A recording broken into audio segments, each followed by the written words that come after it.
Hello. हम डबली reinforcement beam के neutral axis कैसे फाइंड आउट किया जाता है उसके बारे में हम देखने वाले हैं। और इसका कॉन्सेप्ट है लास्ट क्लास में हमने देख लिया था। और डबली रेनफोर्समेंट बीम हम बनाते कब हैं और इसकी रिक्वायरमेंट कब होती है, ये सब हम लास्ट क्लास में देख चुके हैं। अब देखेंगे कि इसमें जो न्यूट्रल एक्सिस होता है, जो डबली रेनफोर्समेंट बीम होता है, और डबली रेनफोर्समेंट बीम में जो न्यूट्रल एक्सिस होता है, उस न्यूट्रल एक्सिस की डिस्टेंस हम टॉप से कैसे फाइंड आउट करते हैं वो हमें देखना है।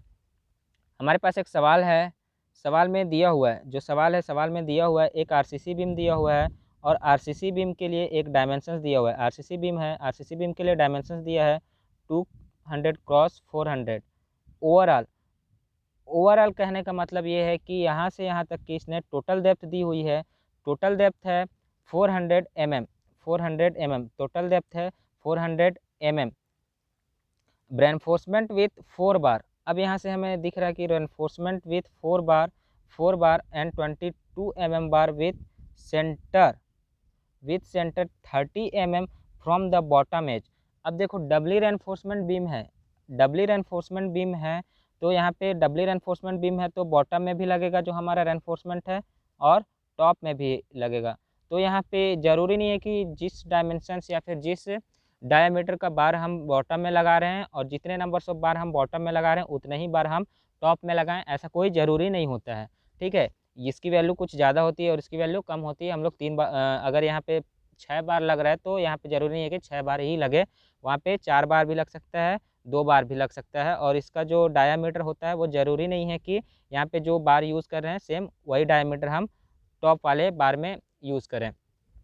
तो इसने बोला है कि रेनफोर्समेंट विथ 422 mm 5 ऑफ बार, मतलब बॉटम में जो बार लगा हुआ है 22 mm का बार लगा है, 22 mm का बार लगा है। और इसका बार का जो सेंटर का डिस्टेंस है, बार का जो सेंटर का डिस्टेंस है वो बॉटम से 30 mm ऊपर है, बॉटम से 30 mm ऊपर है, बॉटम से 30 mm ऊपर है। तो सबसे पहला स्टेप हमारा क्या होता है, इफेक्टिव डेप्थ निकालना। अगर हमारे पास ओवरऑल डेप्थ है तो सबसे पहला स्टेप होता है इफेक्टिव डेप्थ फाइंड आउट करना। और इफेक्टिव डेप्थ कैसे फाइंड आउट करते हैं, इफेक्टिव डेप्थ इस ओवरऑल डेप्थ में इस कवर को माइनस कर देते हैं तो हमारा इफेक्टिव डेप्थ आ जाता है। तो यहाँ से हम इफेक्टिव डेप्थ फाइंड आउट करेंगे, हमारा पहला स्टेप हो जाएगा इफेक्टिव डेप्थ निकालना। अब सवाल में आगे बढ़ते हैं। And 320 mm 5 bar with centre 25 mm from the top edge, मतलब कि यहाँ पे 3 बार लगा हुआ है और ये 3 बार टॉप से 25 mm तक के डिस्टेंस पे लगा है। और टॉप से इस बार तक के डिस्टेंस को हम बोलते हैं डी डैश, इसको डी डैश से सॉल्व किया जाता है, इसको डी डैश हम बोलते हैं। यहाँ से यहाँ तक के डिस्टेंस को डी डैश बोलते हैं, लास्ट क्लास में हम लोग देख लिए। अब इसने बोला कि find the neutral axis of the beam, और यहाँ पे m की वैल्यू गिवन है। तो क्या क्या गिवन है और क्या क्या हमें कैलकुलेट करना है, as a step by step हम देखते हैं आगे। तो सबसे पहला स्टेप हो जाएगा, फर्स्ट हो जाएगा इफेक्टिव डेप्थ कैलकुलेट करना, इफेक्टिव डेप्थ कैलकुलेट करना। और इफेक्टिव डेप्थ क्या होगा, इफेक्टिव डेप्थ यहाँ से टॉप से लेके यहाँ तक के डिस्टेंस को हम बोलते हैं इफेक्टिव डेप्थ। ओवरऑल डेप्थ इसने दिया हुआ है, ओवरऑल डेप्थ है 400 mm और यहाँ से यहाँ तक का क्लियर कवर दिया हुआ है 30 mm। तो इफेक्टिव डेप्थ हो जाएगा हमारा, इफेक्टिव डेप्थ हो जाएगा 400 माइनस 30 इक्वल टू 370 mm। और ये जो 370 mm है, ये हो जाएगा हमारा इफेक्टिव डेप्थ। यहाँ से यहाँ तक का जो डेप्थ है 370 mm वो हमारा हो जाएगा इफेक्टिव डेप्थ। तो सबसे पहला स्टेप हो जाएगा इफेक्टिव डेप्थ फाइंड आउट करना, सबसे पहला स्टेप हो जाएगा इफेक्टिव डेप्थ फाइंड आउट करना। इसके बाद इसने दिया है टॉप से लेकर के कंप्रेशन बार तक का डिस्टेंस, दिया है। टॉप से लेकर कंप्रेशन बार तक के जो डिस्टेंस है उसको हम बोलते हैं डी डैश, जिसकी वैल्यू दी हुई है 25 mm, डी डैश की वैल्यू दी हुई है 25 mm। मतलब टॉप से लेकर के कंप्रेशन स्टील है, टॉप से कंप्रेशन स्टील तक का जो डिस्टेंस है वो है 25 mm, जो कि क्वेश्चन में गिवन है। अब आगे देखते हैं, मॉडुलर रेशियो गिवन है m। अब जो हमारा स्टेप आता है, अगला स्टेप नेक्स्ट स्टेप है area of steel find out करना। एरिया ऑफ स्टील सबसे फर्स्ट क्या है, फर्स्ट है हमारा, फर्स्ट है इफेक्टिव डेप्थ कैलकुलेट करना। इफेक्टिव डेप्थ कैलकुलेट करना सबसे पहले तो डायग्राम बनाना ही बनाना है। डायग्राम बना लिए, डायग्राम बना लिए।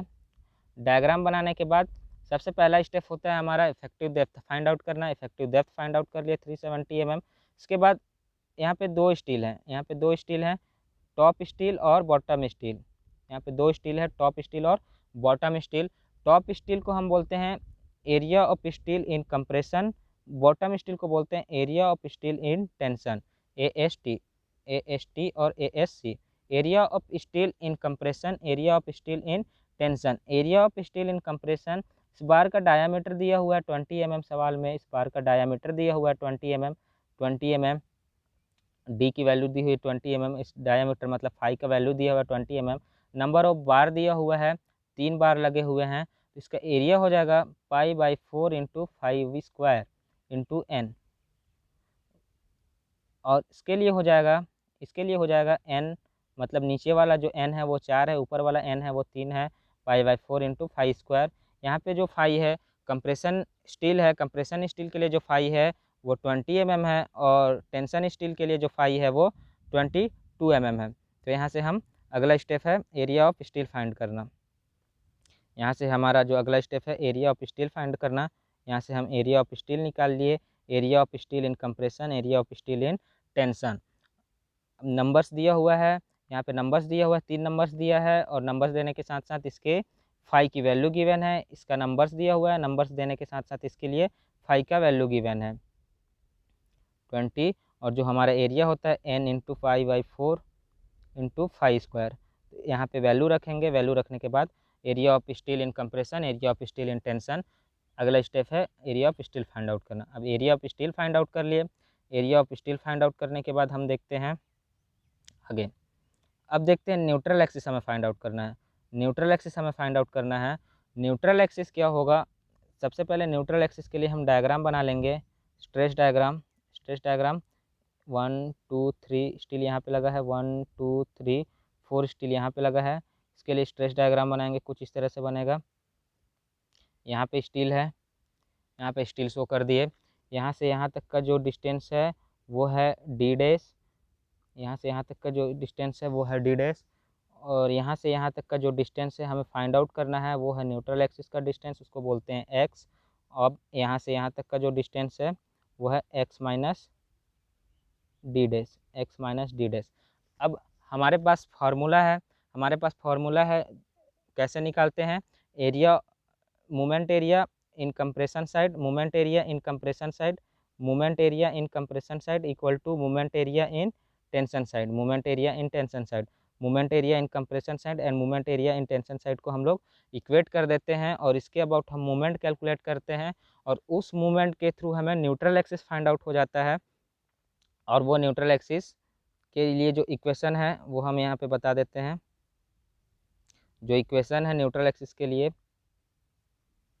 ये हो गया हमारा न्यूट्रल एक्सिस 1 2 3 1 2 3 4। इसके लिए स्ट्रेस डायग्राम कुछ इस तरह से होगा, स्ट्रेस डायग्राम बना लिए, ये हो गया d'।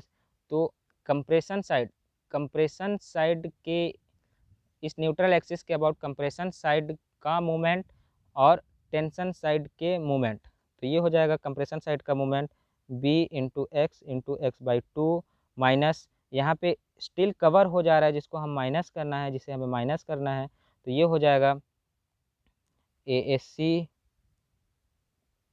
यहाँ से यहाँ तक का डिस्टेंस, यहाँ से यहाँ तक का डिस्टेंस हो जाएगा, यहाँ से यहाँ तक की टोटल डिस्टेंस है x, तो यहाँ से यहाँ तक की जो टोटल डिस्टेंस हो जाएगा x - d', और एरिया स्टील यहाँ पे अगर हम फोर्सेस को कैलकुलेट करें तो वहाँ पे हम मॉडुलर रेशियो का मल्टीप्लाई करते हैं। अब इसकी वजह से मूवमेंट कैलकुलेट करेंगे, कंक्रीट की वजह से, जब कंक्रीट के जब मूवमेंट निकाल रहे थे, कंक्रीट के लिए मूवमेंट एरिया निकाल रहे थे, तो उसमें ये कंसीडर हो गया था, जबकि हमें इसके लिए अलग से निकालना है।